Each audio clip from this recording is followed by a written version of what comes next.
মাদারীপুরে পাওনা টাকার জন্য এক মিষ্টি দোকানের কর্মচারীকে কুপিয়ে হত্যার অভিযোগ উঠেছে বন্ধুর বিরুদ্ধে। বিস্তারিত থাকছে মাদারীপুর নিজস্ব প্রতিনিধি ইসমাইল খান হৃদয়ের প্রতিবেদনে। শনিবার বিকেলে 4টার দিকে শহরের প্রাণকেন্দ্র পুরান বাজারের স্বর্ণকার পট্টিতে এই ঘটনা ঘটে। এ ব্যাপারে আইনগত ব্যবস্থা গ্রহণের আশ্বাস দিয়েছেন পুলিশ। অভিযুক্ত তপন সদর উপজেলার ছিলারচর ইউনিয়নের রঘুরামপুর গ্রামের শ্রী সনন্দের ছেলে।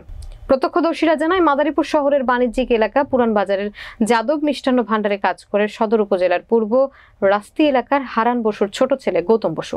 সপ্তাহখানেক আগে রঘুরামপুর এলাকার ফলের দোকানে কর্মচারী তপন তার বন্ধু গৌতমের কাছ থেকে 500 টাকা ধার নেয়। শনিবার সকালে এই ধারের টাকা চাইতে গেলে ক্ষিপ্ত হয়ে ওঠেন তপন। পরে বিকেলে মিষ্টির দোকানে কাজ করা অবস্থায় গৌতমকে কুপিয়ে আহত করার অভিযোগ ওঠে তপনের বিরুদ্ধে। গৌতমের ডাক চিৎকারে আশপাশের লোকজন এগিয়ে আসলে পালিয়ে যায় হামলাকারী। পরে গুরুতর অবস্থায় আহত গৌতমকে উদ্ধার করে নেওয়া হয় জেলা 250 শয্যা হাসপাতালে। পরীক্ষা শেষে তাকে মৃত ঘোষণা করেন চিকিৎসক। মাদারীপুর সদর মডেল থানার ভারপ্রাপ্ত কর্মকর্তা মোহাম্মদ আল মামুন বলেন, নিহতের লাশ উদ্ধার করে ময়নাতদন্তের জন্য জেলা সদর হাসপাতালের মর্গে পাঠানো হয়েছে। ঘটনার পর অভিযুক্ত তপনকে গ্রেফতার করে মাদারীপুর সদর মডেল থানায় নিয়ে আসা হয় এবং তার বিরুদ্ধে আইনি প্রক্রিয়া চলমান রয়েছে। আমার 10টা টাকা নিল, নেওয়ার পরবর্তীতে বললো 10টা টাকা দিয়ে আমার, আমি 10টা টাকা দিলাম। পরবর্তীতে আমাকে বললো যে তোর ভাই আমার 500 টাকা পাইবে। আমি গেলাম, কিসের 500 টাকা পাইবে? তোর বাচ্চা আমি নিচ্ছি। তার নিলে ভাত খেয়েছে দুপুরবেলা? না, ভাত খেয়ে নেই। তাই আমি গেলাম, তার ভাই যদি তোর টাকা পাইয়া থাকে তা আমি দেখ মানে না, তোর দেখা লাগবে না, আমার 10টা টাকা দে। আমিও 10টা টাকা দিয়ে দিলাম।